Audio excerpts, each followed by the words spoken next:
السلام علیکم ورحمۃ اللہ وبرکاتہ. پیارے بچوں، میرا نام ڈاکٹر مفتی حافظ علی حسن Faridi. I welcome you all on the platform of digital academics provided by Moonlight International Publishers. پیارے بچوں، میں آپ کا گریڈ 4 اسلامیات کا ٹیچر. آج ہم چیپٹر نمبر 4 آداب و اخلاق پڑھ رہے ہیں. پیارے بچوں، ٹاپک ہے مجلس کے آداب. SLO مجلس کے آداب سے آگاہ ہو سکے. پیارے بچوں، کیا آپ کو معلوم ہے کہ مجلس میں کس طرح بیٹھا جائے؟ پیارے بچوں، اسلام جس طرح ہمیں کھانے پینے کے آداب بتاتا ہے، گفتگو کے آداب بتاتا ہے، رہن سہن کے آداب بتاتا ہے، اسی طرح اسلام ہمیں مجلس کے آداب بھی بتاتا ہے. پیارے بچوں، نمبر 1، جس مجلس میں بیٹھے اس مجلس کے صدر کے لیے مناسب جگہ رکھی جائے.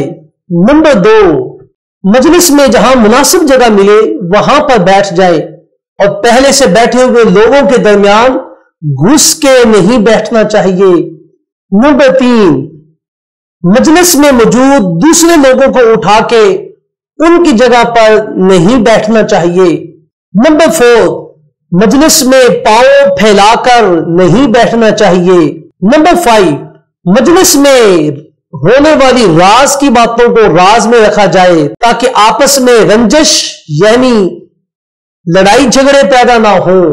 نمبر 6، مجلس میں کوئی ایسی چیز کھا پی کر نہ آئے جس سے مجلس میں بیٹھے ہوئے لوگوں کو بدبو آئے.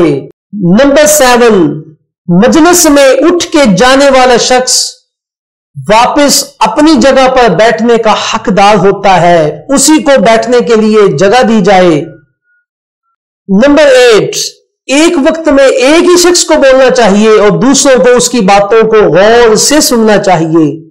پیارے بچوں، یہ مجلس کے آداب تھے اور اللہ تعالیٰ نے قرآن مجید میں ارشاد فرمایا، یا ایھا الذین آمنوا اذا قیل لکم تفسحوا فی المجالس فافسحوا یفسح اللہ لکم وَإِذَا قِيلَ انشُزُوا فَانشُزُوا. سورہ المجادلہ آیت نمبر 11. اللہ تعالیٰ نے فرمایا، اے ایمان والو، جب تم سے کہا جائے کہ مجلس میں کشادگی پیدا کرو تو کشادہ ہو جایا کرو، اللہ تعالیٰ تمہارے دلوں میں کشادگی پیدا فرما دے گا. اور جب تم سے کہا جائے کہ مجلس سے اٹھ کے چلے جاؤ تو اٹھ کے چلے جایا کرو. حضرت محمد خاتم النبیین صلی اللہ علیہ وآلہ وسلم نے ارشاد فرمایا، جو لوگ کسی مجلس میں بیٹھ کے اللہ کا ذکر کرتے ہیں تو اللہ کے فرشتے ان کو ڈھانپ لیتے ہیں اور ان پہ اللہ کی رحمت برستی ہے. سنن ابن ماجہ حدیث نمبر 379. پیارے بچوں، آج کا ہمارا یہ لیکچر ختم ہوا. اگلے لیکچر میں پھر ملیں گے. اپنا خیال رکھیے گا. اللہ حافظ.